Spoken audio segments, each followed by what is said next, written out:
Assalamualaikum warahmatullahi wabarakatuh. Perkenalkan, nama saya Rahmadian Latara, saya dari kelas 3F. Baiklah, di sini saya akan memaparkan tentang kurikulum Indonesia dari masa ke masa. Dalam perjalanan sejarah dari tahun 1945 hingga 2020, negara kita memiliki 10 kurikulum pendidikan nasional yang telah mengalami perubahan, yaitu pada tahun 1947, 1952, 1964, 1968, 1975, 1984, 1994, 2004, 2006, dan 2013. Adapun perubahan tersebut dipengaruhi oleh situasi politik, sosial budaya, ekonomi, dan pertimbangan lainnya. Namun dari semua perubahan tersebut, kurikulum pendidikan nasional dirancang berdasarkan landasan yang sama, yaitu Pancasila dan Undang-Undang Dasar Negara Republik Indonesia tahun 1945.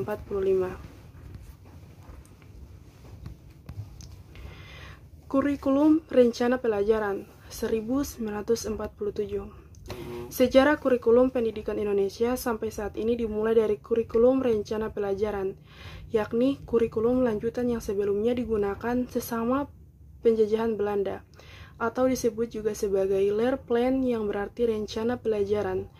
Kurikulum ini memiliki tujuan yang berfokus pada pendidikan, pikiran, dan pendidikan karakter sebagai warga negara Indonesia.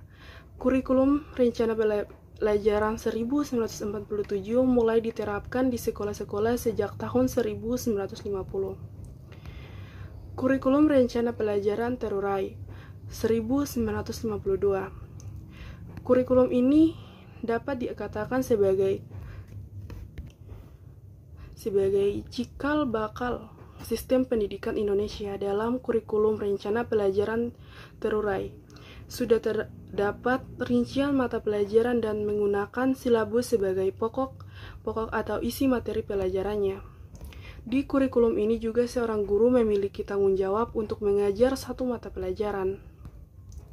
Berikutnya ada kurikulum 1964. Pada kurikulum 1964, pemerintahan menerapkan program Pancawardhana sebagai pembekalan di jenjang sekolah dasar atau disebut SD, yakni pendidikan yang meliputi pengembangan daya cipta rasa, karsa, karya, dan moral. Kemudian untuk mata pelajaran diklasifikasikan menjadi 5 kelompok bidang studi, yaitu moral, kecerdasan, emosional atau artistik, keterampilan, dan jasmani. Kurikulum 1968. Kurikulum 1968 adalah penyempurnaan dari kurikulum pelajaran terurai atau kurikulum 1952 hingga kurikulum 1964. Terjadi perubahan dari program Pancawardhana menjadi pembinaan jiwa Pancasila, pengetahuan dasar, dan kecakapan khusus.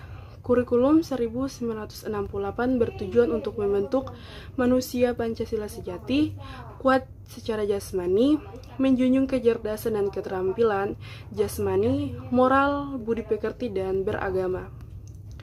Kurikulum 1975. Pada kurikulum ini, sistem pendidikan memiliki orientasi pada tujuan dengan harapan dapat lebih efektif dan efisien. Di kurikulum 1975 inilah mulai dikenal istilah satuan pelajaran atau rencana pelajaran setiap satuan bahasa. Setiap satuan pelajaran diperinci lagi menjadi petunjuk umum, tujuan instruksional khusus materi pelajaran, alat pelajaran, kegiatan pelajaran mengajar, dan evaluasi. Banyak yang mengkritik kurikulum ini tidak ideal dikarenakan beban untuk guru yang terlalu banyak dalam melakukan rincian tersebut.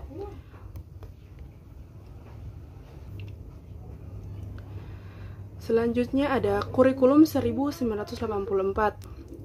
Kurikulum ini sering disebut juga sebagai kurikulum 1975 yang disempurnakan. Melalui kurikulum 1984, siswa mulai ditempatkan sebagai subjek belajar yang diharapkan dapat mengawati sesuatu, mengelompokkan, mendiskusikan, hingga melaporkan.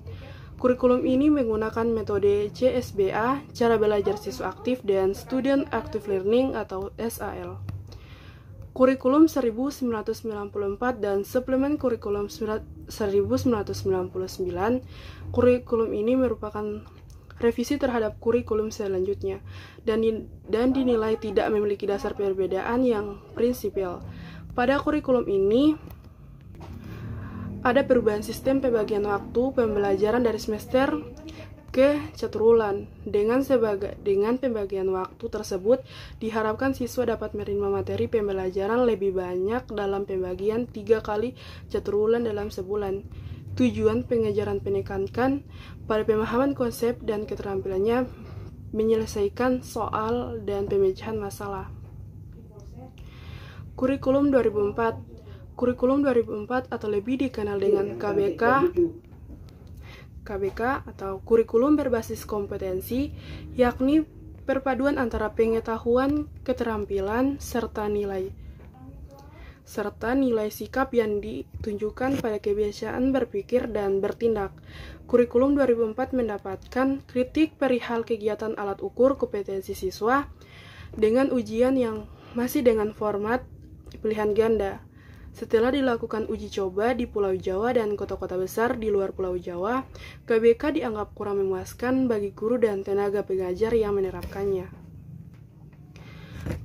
Selanjutnya, kurikulum 2006. Berbagai kekurangan dalam KBK berakhir di awal tahun 2006 yang kemudian digantikan dengan KTSP, kurikulum tingkat satuan pendidikan. Dari segi isi dan proses pencapaian target kompetensi, siswa dan teknik evaluasi pelajaran tidak banyak berubah dengan KBK. Akan tetapi, terdapat perbedaan yang cukup signifikan untuk guru yang diberikan kebebasan dalam merancang pembelajaran yang sesuai dengan lingkungan dan kondisi siswa di sekolah tersebut. Kurikulum terakhir ada kurikulum 2013.